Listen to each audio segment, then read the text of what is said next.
안녕하세요. 지금 이 사람 임수민입니다. 지난 시간에 이어서 배우 인생 60주년을 맞은 송승환 씨 만나봅니다. 송승환 씨가 제작한 한국 최초의 넌버벌 퍼포먼스 난타는 해외에서도 호평받으며 이제 한국을 찾는 외국인 관광객들의 필수 코스가 됐는데요. 송승환 씨는 2018년 평창 동계올림픽 개폐회식 총감독을 맡아서 전 세계인들에게 감동의 무대를 선보이기도 했죠. 모든 것이 순조롭던 그때 시력에 문제가 찾아오는데요. 송승환 씨는 인생에서 가장 길고 어두운 시간을 보내면서 감사를 떠올렸다고 합니다. 배우 송승환 씨 지금 만나봅니다.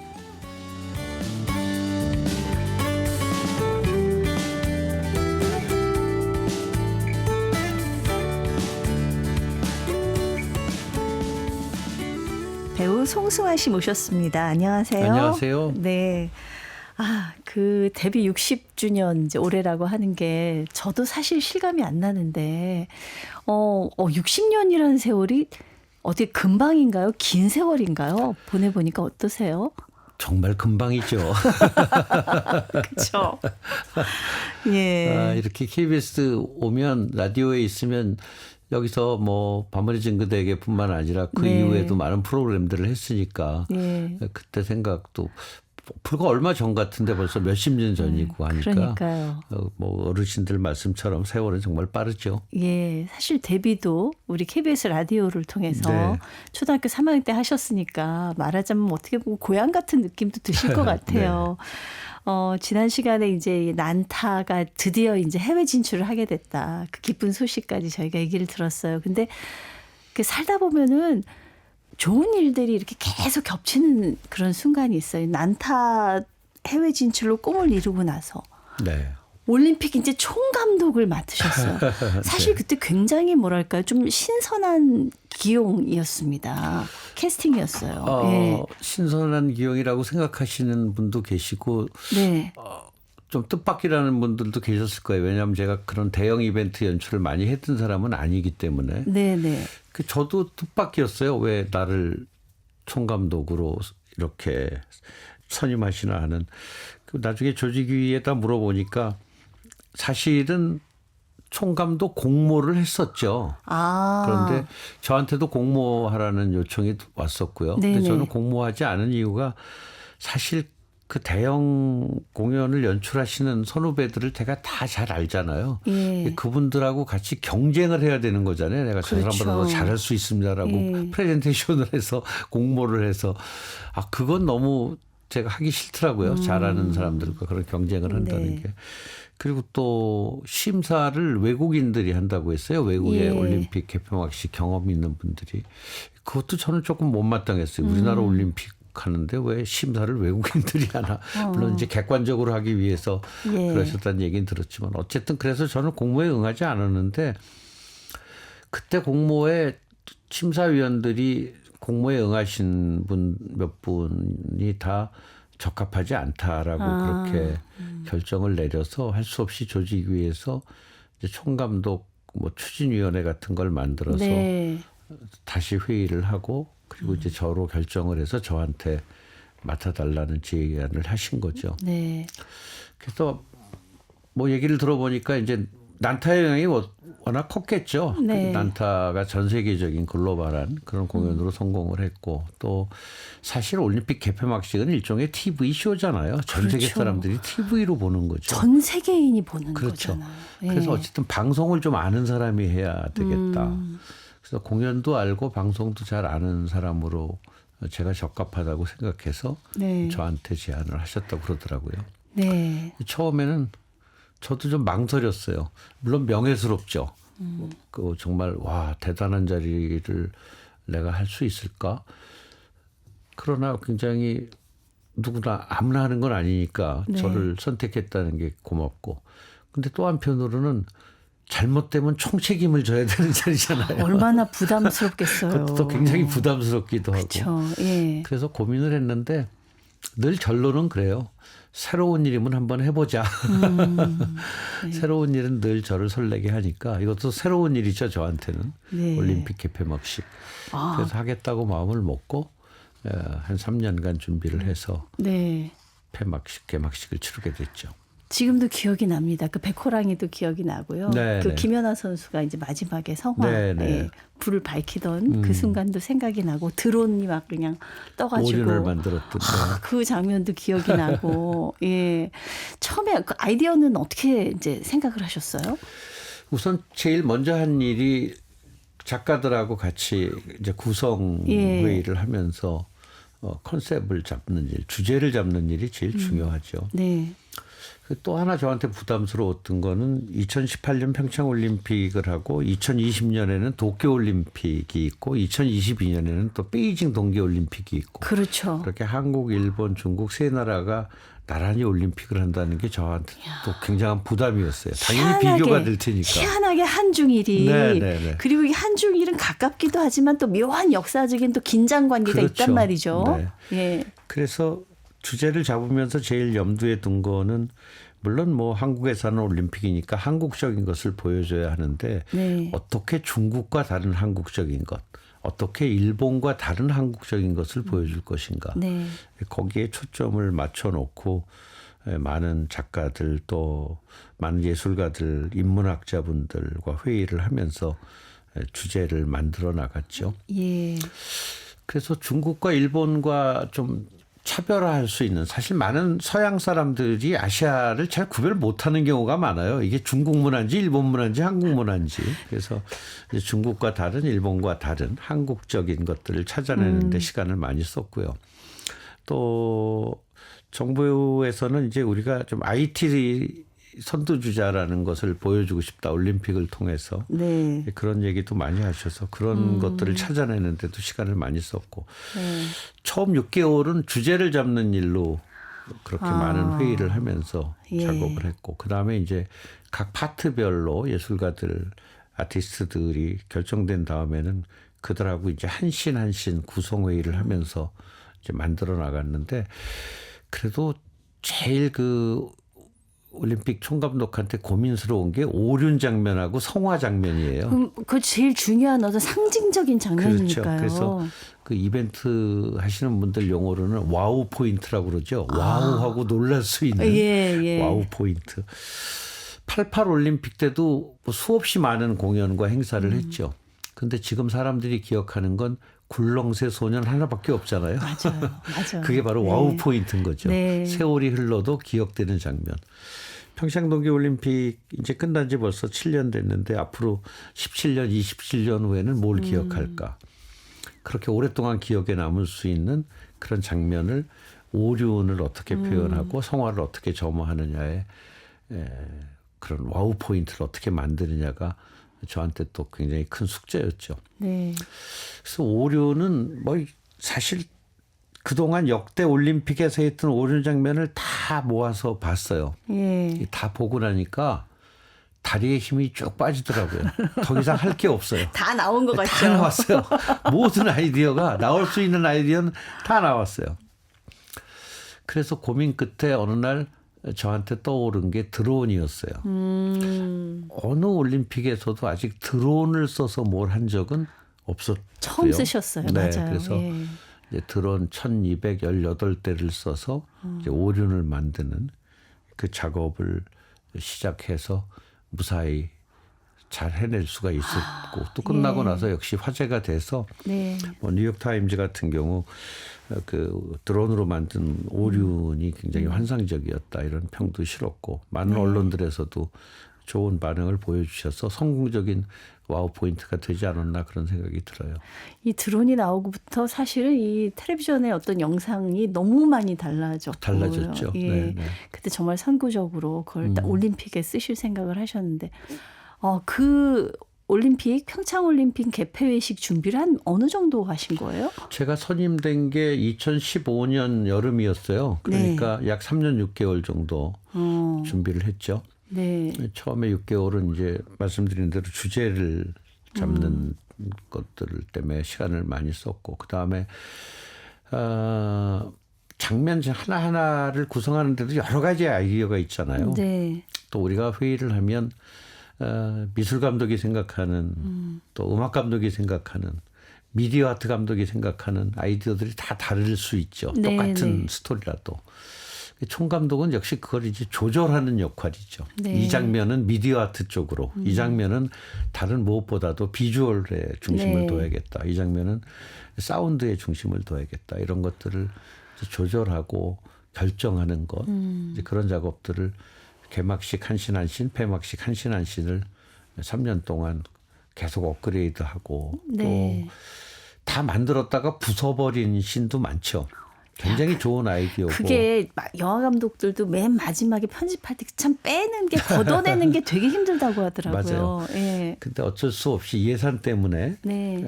너무 좋은 아이디어긴 하지만 우리가 주어진 예산으로는 구현하기가 힘들어서 없애버린 것도 있었고 또 날씨가 제일 사실 어려웠어요. 예. 예측할 수 없는 날씨. 3년 전에 준비를 시작했다고 하지만 3년 후 2018년 2월 9일 날씨가 어떨지 아무도 모르잖아요. 정말 하늘의 뜻이죠. 네, 예. 그런데 저희가 야외 스타디움이었잖아요. 네. 그것도 임시로 지은. 그래서 지붕이 하나도 없는. 눈이 오면 눈을 맞아야 되고 바람이 불면 바람을 맞아야 하는데 3년 후 2월 9일 바람이 어느 정도 불지 눈이 올지 안 올지 네. 이런 걸 모르는 상황에서 연출안을 짠다는 게 굉장히 힘들었어요. 그래서 예. 제가 A안, B안, C안까지 준비를 할 수밖에 없었죠. 폭설이 내릴 경우에는 어떻게 한다. 네. 또 바람이 초속 5m 이상 불 경우는 어떻게 한다. 이런 여러 가지 가설하에 또 연출안을 짜는 게 굉장히 그러네요. 힘들었죠. 막 드론을 날리고 이래야 되는데 막 강풍이 불고 이러면은 진짜 그렇죠. 네. 그래서 뭐 여러 가지로 날씨가 힘들었고 또 네. 예산이 워낙 적었기 때문에 적은 예산으로 하는 게 힘들었고 그 두 가지가 가장 예. 힘든 점이었죠. 아, 그러니까요. 근데 그 부담스러웠던 영광스럽지만 부담스러웠던 평창 올림픽 그 개폐식도 정말 성공적으로 다 마치시고 그 참 정말 그 어떤 최정점에서 모든 것이 이런 와중에 굉장히 힘든 일이 생기셨단 말이에요. 시력이 그때 문제가 처음 느끼신 건가요? 평창올림픽 끝나고 너무 추운 데서 고생을 해서 네, 네. 폐막식 끝나고 바로 저희 그때 방콕에 난타 전용극장이 있었어요. 예. 그 시절에. 그래서 따뜻한 곳으로 가서 좀 쉬어야겠다고 방콕을 갔는데 방콕 갔는데 휴대폰 문자가 잘 안 보이는 거예요. 네. 그리고 식당에 가면 메뉴판이 잘 안 보이고. 그래서 처음에는 내가 안경 도수가 잘못됐나 그렇게 생각을 하고 서울 가서 체크를 해봐야겠다 생각을 했는데 머무는 동안 하룻밤 자고 나면은 더 흐릿하게 안 보이고 예. 더 흐릿하게 안 보이고. 그래서 한국에 와서 이제 대학병원 안과를 찾아가서 이 정밀 검사를 하고 네. 제가 망막 색소 변성증 같다라는 그런 의견을 듣게 된 거죠. 그러니까 이제 그게 사실은 보통 분들한테 좀 생소한 걸 거예요. 어떤 거예요? RP라는 병이기도 한데요. 네. 망막에 이상이 생기는 병이죠. 예. 그래서 망막이 우리 눈동자 뒤에 스크린 같은 역할을 하는 곳을 망막이라고 하잖아요. 네. 그 망막이 그렇게 단순하지가 않더라고요. 망막이 8겹으로 되어 있는 거 아세요? 처음 알았습니다. 8겹이나 네, 돼요. 망막이 8겹이에요. 8층 구조를 갖고 있어요. 네네. 그중에 한 층이 제가 고장난 거거든요. 아. 근데 원인을 잘 몰라요. 왜 고장났는지. 예. 원인을 잘 모르니까 치료 방법도 없는 거고. 그래서 지금 현재로는 난치의 병이죠. 네. 다행인 건 젊은 시절에 걸렸다면 이게 진행 속도가 빨라서 제가 빨리 실명을 했을 가능성이 큰데 나이가 들어서 이 병에 걸리면 진행 속도가 굉장히 느려서 네네. 그래도 죽을 때까지 실명은 안 할 것 같다라는 의사 선생님들 의견이 있어서 네. 그나마 저한테는 그게 희망이 되고 있죠. 아, 정말 다행입니다. 네. 불행 중 다행인데요. 굉장히 놀라셨을 것 같고 무서웠을 것 같고 여기저기 수소문도 많이 하셨을 것 같아요. 병은 또 알아보느라고. 그렇죠. 처음에 예. 누구든지 이렇게 생소한 그리고 낯설은 병에 걸리면 처음 하는 일이 여러 병원을 찾아다니게 돼요. 그렇죠. 그리고 여러 대학병원을 찾아다니고 그다음에 또 한의도 찾아보게 되고 저는 국내에서는 뭘 해도 안 돼서 그다음에 이제 일본의 네. 이런 눈에 대한 전문 병원을 찾아보기도 하고 또 미국의 있는 전문 병원을 찾아가 보기도 하고 한 1, 2년 동안은 그렇게 병원을 돌아다니느라고 그랬을 것 같아요. 어떻게든 치료를 할 방법이 없을까.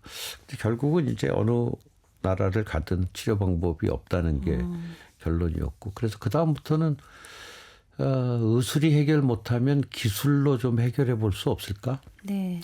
그래서 그때부터 제가 찾기 시작했어요. 어떻게 하면 안 보이는 문자를 볼 수 있을까?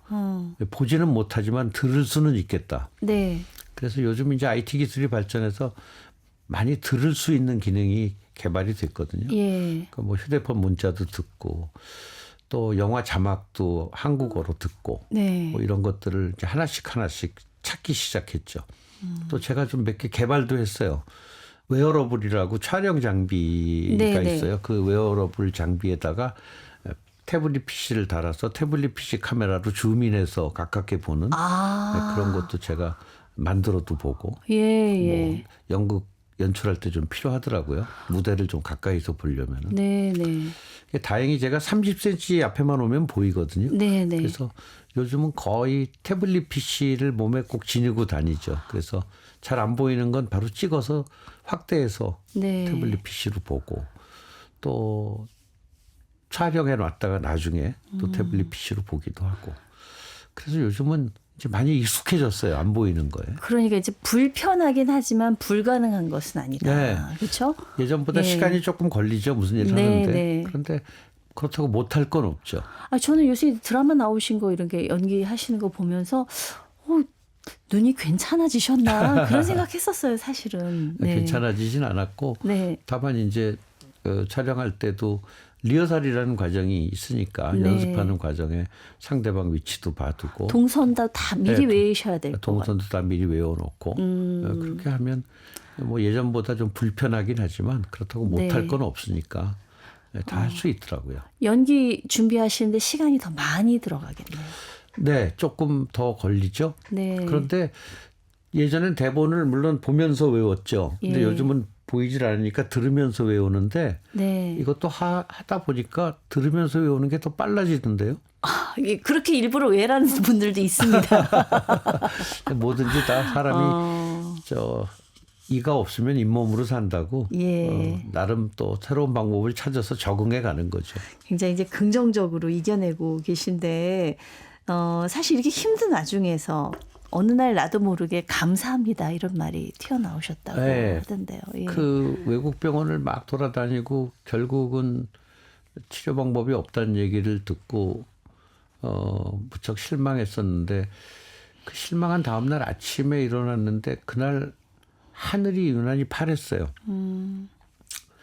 그 파란 하늘은 보이거든요. 네, 그냥 네. 파란 하늘이니까 무슨 글자를 보거나 어떤 정확한 쉐입 모양을 보는 게 아니라 하늘이 잘 보이니까. 네. 근데 그 파란 하늘이 보인다는 게 그 순간 너무 감사하더라고요. 예. 그래서 저도 모르게 감사합니다 소리가 나오더라고요. 네. 그래서 요즘은 이 정도라도 볼 수 있는 것에 대해 감사해 살고 있죠. 네. 친구들이 가끔 뿌연 게 어때 그러면 뭐 세상이 안개해져서 좋아 난 늘. 그렇게 얘기하죠. 예. 사실 배우 인생 60년을 이렇게 돌아보면 그동안에 송수환 씨를 응원해주고 도와준 분들이 굉장히 많으시죠. 그럼요. 예. 사실 제가 한 일이 배우 활동만 해도 연극 한 30여 편에 출연했고 네. 영화 한 20여 편, 드라마 한 70여 편, 한 120편에 출연을 했는데 저 혼자 할 수 있는 일은 아무것도 없거든요. 네. 주변에 많은 스태프들 또 제가 연기할 수 있게 바탕을 만들어준 작가분 또 제 연출을 디렉션해준 연출 그 많은 사람들에 의해서 제 네. 작업이 이루어지는 거고 네. 제가 제작한 작품이 난타 외에 한 50여 편 되는데 그것도 저 혼자서는 도저히 할 수 없는 일이죠. 주변에 수많은 스태프들의 힘을 빌려서 하는 일이니까 네. 결국 평생 남의 신세만 지고 살았다는 생각이 들기도 해서 제가 이번 책 에필로그에 정말 많은 사람에게 신세를 지면서 데뷔 60년을 맞이했고 그 60년 동안 제 옆에서 저를 도와주신 많은 분들한테 제가 진심으로 감사한다라는 말씀을 드렸고요. 차라리 글을 쓰거나 그림을 그리는 예술가라면 혼자서 뭔가 할 수 있겠지만 네. 저처럼 배우나 제작은 혼자서 할 수 있는 일이 아니라서 네. 모노드라마조차도 조명이 켜지고 그리고 음향이 저를 도와줘야 제가 무대 위에 한 발이라도 걸을 수 있잖아요. 네. 많은 분들의 도움을 받았죠. 예. 그러니까 저희 그 학교 다닐 때 연극은 종합 예술이다 네. 배우잖아요. 그 종합 예술이란 말은 그냥 이렇게 흘려들었는데 이게 보니까 진짜 종합 예술인 거예요. 그럼요. 예. 정말 많은 사람들이 능력뿐만 아니라 마음도 하나가 돼야 좋은 작품이 나오니까 네. 굉장히 어려운 작업이죠. 우리 송승환 씨께는 우리 작가 김수현 선생님도 어떤 스승이자 네. 은인이시라고 들었습니다. 뭐 김 선생님의 작품을 제가 유난히 많이 한 배우죠. 네. 뭐 사랑합시다, 다녀왔습니다 이런 80년대 1연속곡, 그 90년대 목욕탕집 남자들, 네. 또 그 이후에 뭐 무자식 상팔자, 그래 그런 거야. 주말 연속곡만 한 5편을 한 것 같은데 그 김 선생님 대본에서 많은 걸 배웠어요. 김 네. 선생님이 다른 작가분들하고 좀 다르게 굉장히 그 토시 하나까지도 정확하게 배우들이 해주길 원하시는데 그런 네. 이유가 있는 게 그렇게 해야 맛이 나요. 조금 고쳐서 하면 그 맛이 안 그 나거든요. 은는 이가만 바뀌어도 그럼요. 그래서 써주신 그 토시 하나하나. 그다음에 김 선생님 대본 보면 느낌표가 하나 있을 때가 있고 2개 있을 때가 있고 3개 있을 때가 있어요. 또 물음표도 하나 있을 때 2개, 3개 있을 때. 물음표가 하나 있으면 그냥 놀라는 거고 2개 있으면 좀 더 크게 뭐야 하고 놀라는 거고 3개 있을 때는 경악하듯이 놀라는 거고. 그래서 말하자면 대본이 악보 같아요. 네. 연기자가 써야 될 그 감정까지도 다 표현을 해 놓으시니까. 그런 김수현 선생님의 드라마를 여러 편 하면서 또 저는 많은 것을 배웠다고 생각하죠. 네, 네. 사실 그 미국에서 귀국 후에 또 뭐 처음에는 이게 굉장히 청춘 스타에서 이제 나이가 좀 들어버렸으니까 배역도 좀 애매했죠. 애매했을 것 같아요. 예. 그때 저를 구해주신 것도 김 선생님이신 게 그때 예. 목욕탕집 남자들이라는 드라마를 쓰시면서 제가 이제 40대에 네. 새로운 캐릭터를 만들 수 있게끔. 그때 전 사실 조금 속상했어요. 그래요? 지금 그 미소년의 그 느낌에서 이제 아저씨로 처음 주책 맞은 넘어간. 아저씨로. 그러나 연기자로서 네. 그런 고비를 늘 미소년일 수는 없잖아요. 그렇죠. 예. 40, 50이 돼서도 미소년일 수는 없으니까 네. 뭔가 변화를 줘야 하는데 그런 변화를 만들어 주신 것도 김 선생님이었다고 생각하죠. 네. 사실 이제 요즘 굉장히 더 바쁘게 또 연기를 하고 계십니다. 2019년에는 드라마 봄밤, 2020년에 연극 더 드레서, 그리고 작년에는 웃음의 대학 무대에 이렇게 서셨어요. 근데 이제 지금 많이 익숙해졌다고 했지만 처음에 시력에 문제가 왔는데 이렇게 제의가 왔을 때는 좀 부담이 많이 되셨을 것 같습니다. 네, 그래서 할 수 있을까 없을까 망설이긴 했지만 그래도 제가 평생 해온 일이니까 어떻게든 해볼 수 있지 않을까 하는 그런 제 스스로의 어떤 기대와 희망을 갖고 시작을 했고 또 역시 감독을 비롯해서 동료 연기자들이 많이 도와줘서 네. 무사히 해낼 수 있었고 올해도 제가 60주년을 맞아서 몇 년 전에 했던 더 드레서라는 연극을 올 연말에 국립극장에서 다시 공연하거든요. 예. 그래서 올 가을부터는 이제 또 더 드레서 12월 공연을 위해서 연습을 준비하고 있죠. 네, 바쁘시겠습니다. 정말. 예전에 비해서는 한가해요. 예전에 하루를 3등분해서 쓰셨다니까 뭐 그 시절에 비하면은 네. 며칠 동안 이 송승환 씨하고 얘기를 하다 보니까 그 이번에 쓰신 나는 배우다에 쓴 것처럼 진짜 비현실적인 설정과 극단적인 롤러코스터 인생 딱 맞아떨어지는 말인 것 같습니다. 예. 이 앞으로 송승환 씨의 인생 대본의 결말은 어떻게 날지 궁금합니다. 예상해 보셨어요? 아니요. 그거 어떻게 알겠어요. 제가 점장이도 아니고 그냥 제가 하고 네. 싶은 일을 계속 하다가 그러다 어느 날 가면 그것으로 행복한 인생이 되지 않을까 생각하고 있습니다. 네. 근데 이제 염색도 안 하시고 사실 별로 안 꾸미시는데 제가 이렇게 며칠 동안 이렇게 지켜보니까 정말 아직도 동안이세요. 아, 이제 곧 칠순이에요. 그래서 이런 말씀 드리기가 결례가 될 것 같지만, 예. 감사합니다. 그렇습니다. 그래서 앞으로도 몇십 년은 네, 거뜬하실 것 같습니다. 고맙습니다. 예. 데뷔 60주년 출판 사진전 나는 배우다 22일까지 이어지는데 현장에 뭐 계속 계십니까? 네, 저는 매일 오후에 있을 예정이에요. 그래서 네. 그동안 함께했던 동료분들도 많이 오신다고 하고 또 네. 팬분들도 오시면 네. 오랜만에 차 한잔 마시면서 옛날 얘기할 수 있는 네. 그런 시간이 됐으면 합니다. 네, 직접 만나고 싶으신 분들은 또 같이 하시면 좋겠네요. 네. 네, 함께 해주셔서 고마웠습니다. 아, 불러주셔서 감사합니다. 감사합니다. 양희은, 성시경이 함께한 늘 그대 들으면서 이 시간 마무리하죠. 배우 인생 60주년을 맞아 나는 배우다 출판 사진전을 열고 있는 배우 송승환 씨와 함께했습니다.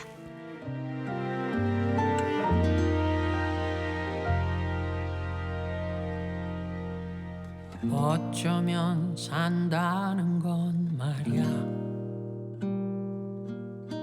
지금을 추억과 맞바꾸느니 온종일 지운 집안 곳곳에 어느새 먼지가 또 내려앉듯 하루치에 시간은 흘러가 뭐랄까 그냥 그럴 때 있지 정말 아무것도 내 것 같지 않다고 느껴질 때 가만히 그대